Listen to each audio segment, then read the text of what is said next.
Hello everyone, good morning. কেমন আছো সবাই? তোমরা নিশ্চয়ই ভালো আছো। আজকে হচ্ছে স্যাটারডে, আর এখন ওই 7:05 মতো বাজে। ম্যাগি বেরোবে এবার। আর আকাশে এখন একটু একটু রোদ উঠেছে। দেখো, সকালে যখন ঘুম থেকে উঠেছিলাম তখন একদম রোদ ছিল না, তাই জন্যে বিছনার চাদরটা প্ল্যান করেও কাচতে দিতে পারিনি ভয়েতে। আর ওয়েদার ফোরকাস্টেও আজকে বৃষ্টি আছে জানো তো, কিন্তু এখন দেখো রোদ উঠছে। তবে এটাই মানে মানুষকে ঠকানো, কেননা এই যে একটু রোদ উঠছে না, এর কিছুক্ষণ পরেই আবার দেখবে অন্ধকার হয়ে যাবে।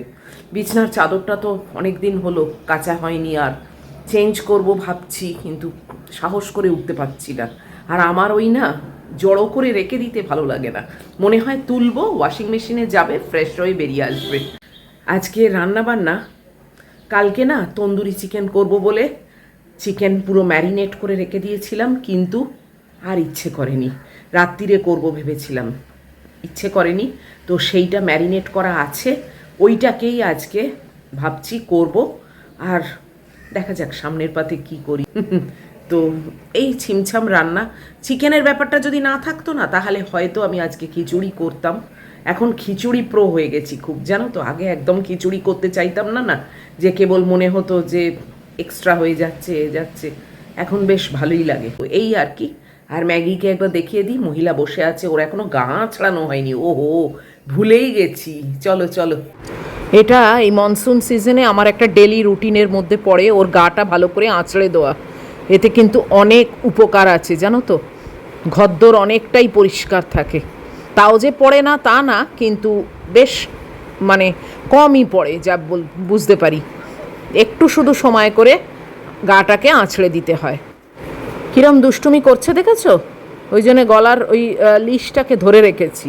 ওর কিন্তু কোনো অসুবিধে হচ্ছে না, লাগছেও না, শুধু বদমাইশি। ওর এখন আসলে বেরোনোর ধান্দা, তো সেই জন্য এরম করছে। এসবগুলো ওর আর ভালো লাগছে না, ওর এখন টাইম ওয়েস্ট মনে হচ্ছে এইগুলো।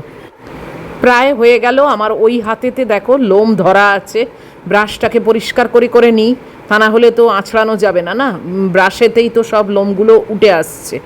এই যে দেখো, এইভাবে ব্রাশ থেকে বার করে নিই।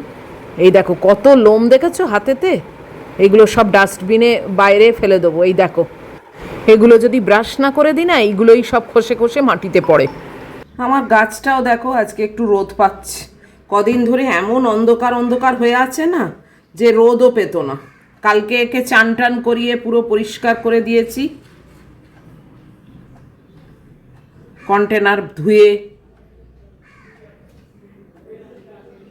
আজকে একটু রোদ পেয়ে বাঁচছে। ম্যাগির গা থেকে কত লোম বেরোলো দেখলে, সব বাইরে ডাস্টবিনে ফেলে দিলাম। তোমাদের যাদের এরকম লোমওয়ালা বাচ্চা আছে, যাদের লোম নেই তাদের তো ঠিক আছে, যাদের লোম আছে তাদের ওই দেখে এসে গেছে বাপি। চলো পরে চলে গেল। যাদের লোম আছে তাদের না প্রত্যেক দিন একবার দুবার করে ব্রাশ করে দেবে, তাহলে না লোমগুলো অতটা মাটিতে আর পড়ে না। ব্রাশেতেই সব টেনে বার করে নেওয়া যায়। তো এটা একটা রুটিনের মতো করলে আর ওদের ওতে লাগেও না কিছু না, বরং উপরন্তু আরামই হয়। সামনের রাস্তাটায় জল আছে তো, তাই জন্য এদিক দিয়ে নিয়ে যাইনি, তা না হলে এতক্ষণে তো চলেই যায়। পেছন দিয়ে নিয়ে গেছে। পেছন দিকটা একটু উঁচু তো, যে কারণে না বলি না জলটা কম হয়। যাকগে, কাপড় জামা দেখি যদি হয়ে যায় চট করে শুকোতে দিয়ে দিই।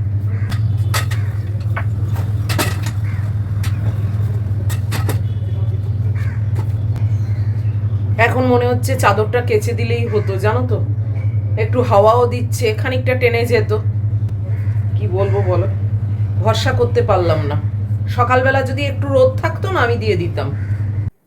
ঝাঁট দিচ্ছি শুধু ম্যাগির লোম জানো, এমনি ধুলো কিচ্ছু নেই, শুধু লোম।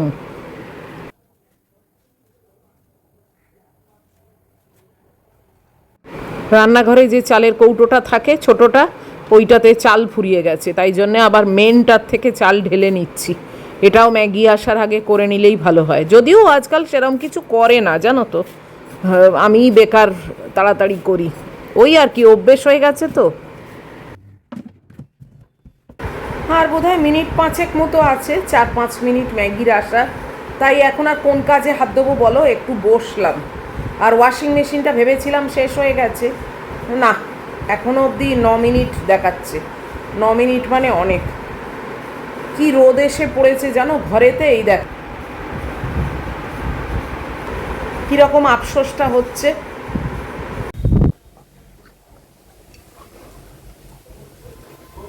এই যে ইনি এসে গেছেন।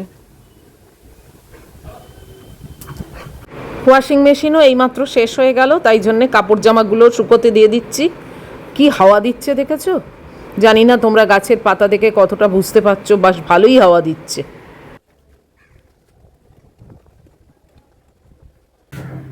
এই যে প্রথম পাতে কি করব ভাবছিলাম, তো ফ্রাইড পনির করব। আর এই দেখো কালকে থেকে ম্যারিনেট করা আছে। রান্নাঘরে তো এসে গেছি, বুঝতেই পারছো। কড়া বসিয়ে দিয়েছি, আগে পনিরটা ফ্রাই করব, তারপরে চিকেনটা বসাবো। চিকেনটা যদিও তন্দুরি মশলা দেওয়া আছে, কিন্তু আমি আলুটা দিচ্ছি না, বাট পেঁয়াজটা আগে একটু ভেজে তারপরে মাংসটা দেবো। তো একটু অন্যরকম করে করছি, তো দেখা যাক কেমন খেতে লাগে। কোনোদিন তো এরকম করিনি, তন্দুরি মশলা দিয়ে এমনি মাংস কোনোদিন করিনি। চলো, কড়া গরম হয়ে গেছে, তেল দিয়ে আগে পনিরটাকে ভেজে নিই। হাবিজাবি কিছু একটা প্রথম পাতে না রেখে আমার মনে হলো পনিরটাকে ফ্রাই করে ফেলি। পনির তো খুব একটা বেশি দিন রাখাও যায় না, কিরকম একটা স্মেল বেরোয়, আমার ভালো লাগে না।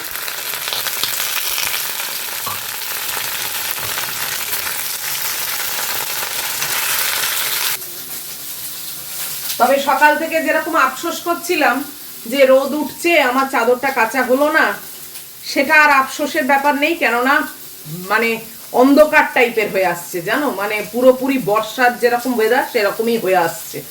বৃষ্টি বৃষ্টি হবে, আর একটু জলো জলো হাওয়াও দিচ্ছে। কাজী যাক, এখন মনে হচ্ছে ভাগ্যিস চাদরটা কাচিনি।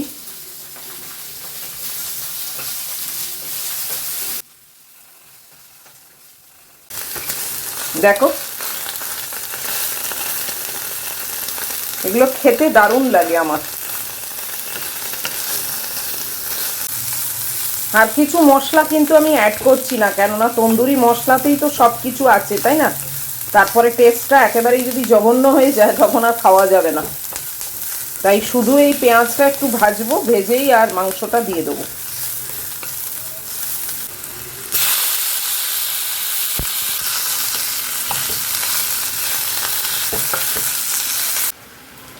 ঝোল টাইপেরই করছি, দেখা যাক কি হয়। এই একটা থোড় ছিল জানো তো, বেশ মানে ভালো থোড়টা। কালকেও ভেবেছিলাম কাটবো, আগের দিনও ভেবেছিলাম কাটবো, হয়ে আর উঠছে না। তাই জন্যে আজকে সকালেই কেটে রাখছি। ওই বিকেলবেলা সন্ধেবেলা না আমার আর একদম ইচ্ছে করে না, তাই ভাবলাম না, কেটে কুটে রাখি, তবে কালকে রান্না করব।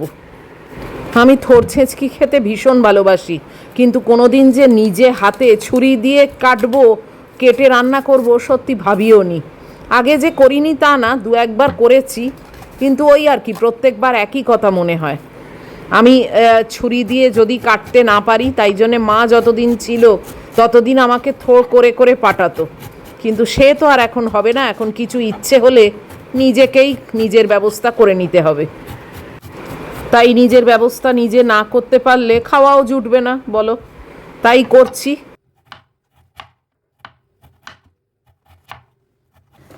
থোড়টাকে কেটে রাখলাম, কেটে ধুয়ে রাখলাম।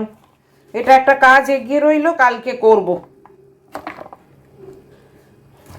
ও রাত্রিরের আশায় রাখলে না আর হয় না। চলো এই ঢাকাটা খুলে দেখি কি বস্তু হলো। এই দেখো, এমনি চিকেনের মতোই হলো, মশলাটা জাস্ট তন্দুরি, তাই না? খেতে কিরম হবে তো জানি না, কত আর খারাপ হবে বলো। তন্দুরি মশলা দিয়ে করা, সেই শুকনো শুকনো পোড়া পোড়া ব্যাপারটা হলো না, একটু গ্রেভি রইল। এই যা, দেখি না খেয়ে কিরম হয়। এই দেখো, বাটিতে ঢেলে নিয়েছি, এরম দেখতে হয়েছে। খুব খারাপ তো নয় বলো। 9:40 এখনো হয়নি জানো, আর আমি বসে গেছি ব্রেকফাস্ট নিয়ে। ভাবতে পারছো, রান্না বান্না সব সেরে, আর এই যে ম্যাগিরও নিয়ে এসছি। ম্যাগু এসো এখানে এসে বসো। কি ওখানে গরমে বসে আছো সোনা মামা? হ্যাঁ পাখা চলছে, এখানে বসো। আমার রিপ্লেসমেন্টের পাখাটা কালকে আসবে জানো, সানডে। দেখি সেটা আবার কি আসে, অনেকেই তোমরা জিজ্ঞেস করছো।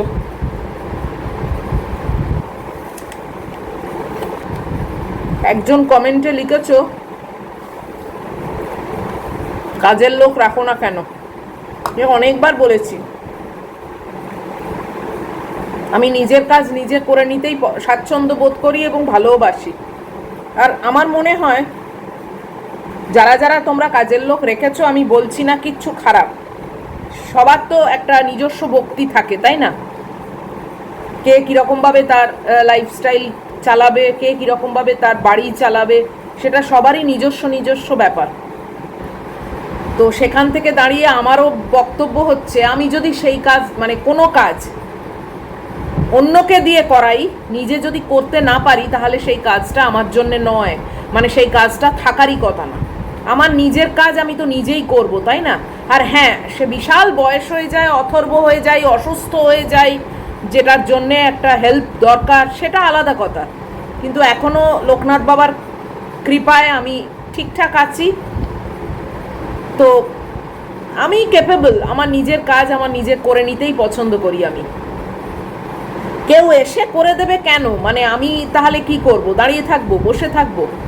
এটা তো আমারই কাজ তাই না? আমারই সংসার, আমারই রান্না, আমারই বাসনপত্র। তো বাসনটা আমার বাসন, আমি মাজতে পারবো না? আমার ঘর আমি ঝাড়ু পোঁছা করতে পারবো না? অন্য কেউ এসে সেটা করে দেবে কেন, মানে কি দরকার? এটা আমার ভক্তি।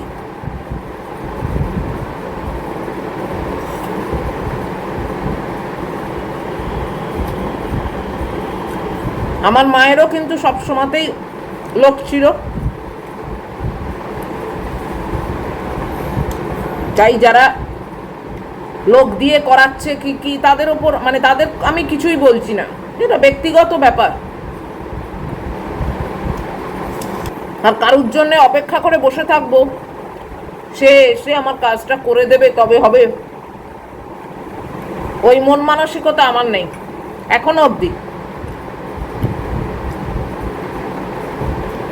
এই তো রান্নাঘরের দেখো সব কাজ হয়ে গেছে, রান্নাঘরের বাসন যেগুলো পড়েছিল কড়া মড়া সব মাজাও হয়ে গেছে, সব কিছু হয়ে গেছে। আর গ্যাসটা মোছা আর কাউন্টার টপ মোছা, ওটা আমি যখন খাবার বাড়ি লাঞ্চ ওখানটা খালি হয়ে যায় তখন আমি একদম গ্যাস ট্যাস সব মুছে তারপর খেতে বসি। তো ব্যাস হয়ে গেল।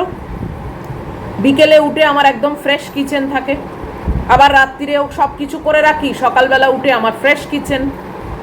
আর ঘর ঝাড়ু পোঁছা আমি রাত্রির বেলা ডিনার করে উঠে সঙ্গে সঙ্গে শুয়ে পড়াটা তো ঠিক না, এবার বেকার হাঁটতেও তখন ইচ্ছে করে না, তাই জন্যে আমি সব কাজ রেখে দিই। আফটার ডিনার আমি রান্নাঘর একদম পরিষ্কার করে সব বাসন টাসন মেজে সব কিছু করে একদম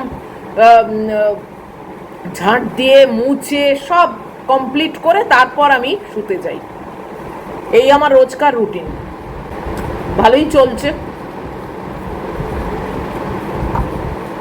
আমার কাজ করতে তো কোনো অসুবিধে নেই, আমার যেটা অসুবিধে সেটা হচ্ছে না বাড়ির মধ্যে অশান্তি, যেটারই আমি সম্মুখীন হয়েছিলাম বহু বছর।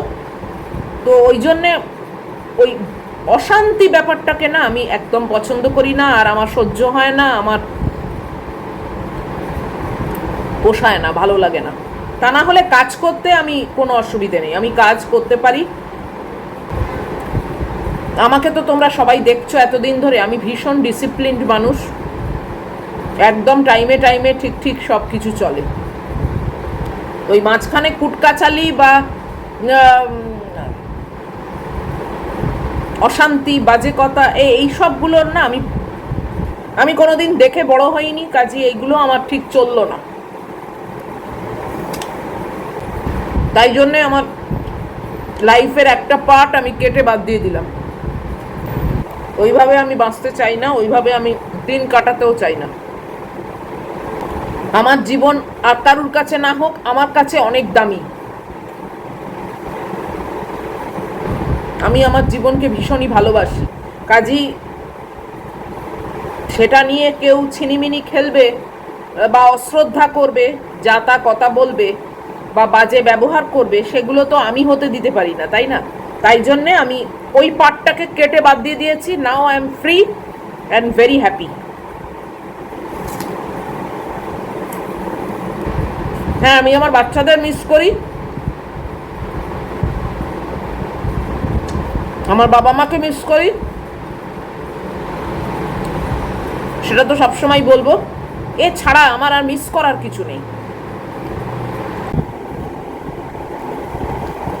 অন্ধকার মতো হয়ে এলেও হাওয়া আছে, মানে ওয়ার্স্ট কেস যদি কেচে ফেলতাম চাদরটা না, খুব একটা অসুবিধে হতো বলে মনে হয় না। তো চলো, আমি এবার, আমার আপেল খাওয়া শেষ, আর ওই ওটস খেতে খেতে আর কথা বলা যায় না। এবার ম্যাগুকে খাওয়াবো, চান করবো, জানোই তোমরা আমার রুটিন। তো এই ভিডিওটা এই অবধি রাখছি, এরপর আর বাড়াচ্ছি না। এত অবধিও যদি তোমাদের ভালো লাগে তাহলে প্লিজ একটা লাইক, শেয়ার, কমেন্টে সাবস্ক্রাইব করো। আমার মোটিভেশনাল ভিডিও যেটা দিই, পেপ টক আর লাঞ্চ মেনু, সেটাও তোমরা প্লিজ দেখো, ভালো লাগবে জানো তো, দেখলে একটা আরো আগ্রহ বাড়ে নেক্সট ভিডিওটা তৈরি করবার জন্যে। আর আমরা কিন্তু 14.2K হয়ে গেছি, তো 14,200 আমরা হয়ে গেছি। ক্রমশ ক্রমশ আমরাও বড় হচ্ছি আস্তে আস্তে, আর তোমাদের সাহায্য আমার ভীষণভাবে দরকার। তোমরা একটু সাপোর্ট করো। তো ঠিক আছে, চলো, খুব ভালো থেকো, সাবধানে থেকো, দেখা হচ্ছে আবার পরের ভিডিওতে। Love you all.